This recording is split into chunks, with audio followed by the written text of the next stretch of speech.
Iniciamos el recorrido por las notas internacionales en lo que pasa en el mundo. Lo hacemos en Nicaragua, donde miles de personas volvieron a las calles de la capital para marchar contra el presidente Daniel Ortega, a quien acusan por las muertes durante las protestas contra su ejecutivo.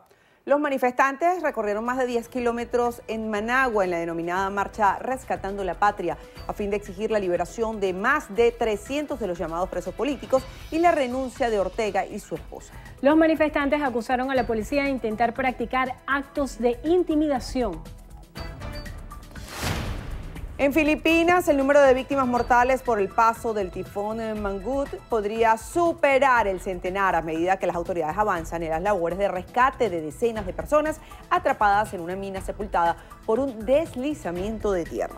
De momento, 40 personas siguen en su interior, mientras que las autoridades ya confirmaron la muerte de 35 personas en este incidente en la localidad de Itogon. Por otro lado, además de los 66 fallecidos, el paso del fenómeno meteorológico, hay también 52 desaparecidos y 63 heridos. En Estados Unidos, la depresión tropical Florence continúa arrojando fuertes lluvias sobre partes de las Carolinas y el oeste de Virginia, tras provocar al menos 18 muertos a su paso como huracán por la costa sureste del país. Asimismo, más de 1000 personas han sido rescatadas de las crecidas de ríos y lagos. Mientras la depresión tropical Joyce continúa por el sur del Atlántico sin representar una amenaza para zonas pobladas.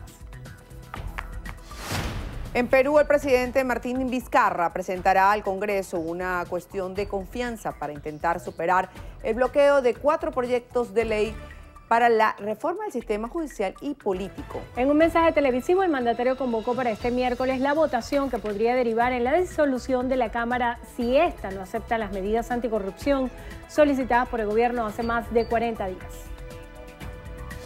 En Colombia fue herido en una operación militar Walter Patricio Arizala, conocido como alias El Guacho, el líder de una disidencia de la FARC que secuestró y asesinó a un equipo del diario El Comercio y a una pareja ecuatoriana. Se conoció que durante la operación desarrollada en Tumaco, fronterizo con Ecuador, el sujeto recibió 2 impactos de bala y que sus escoltas se lo llevaron antes de que las autoridades lograran atraparlo.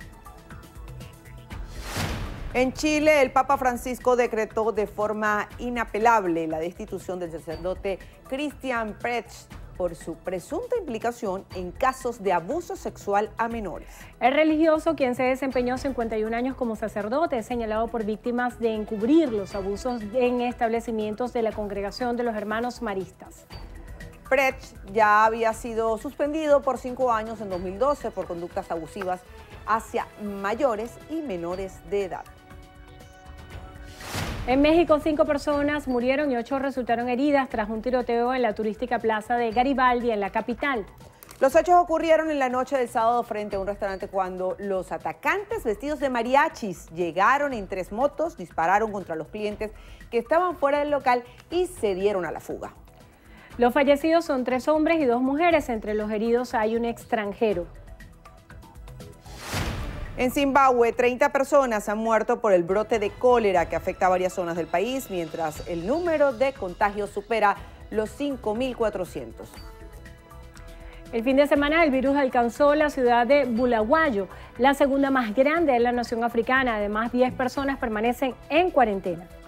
El brote se detectó en los suburbios de la capital Harare tras la contaminación del agua que abastece a los vecinos.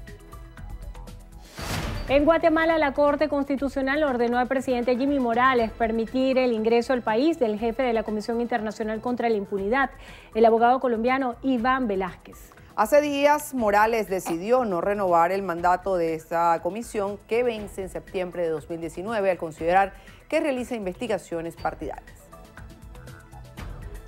En España, el presidente del gobierno, Pedro Sánchez, anunció que propondrá reformar la Constitución para eliminar los aforamientos políticos, una figura que implica que en caso de ser juzgados solo pueden serlo por el Tribunal Supremo.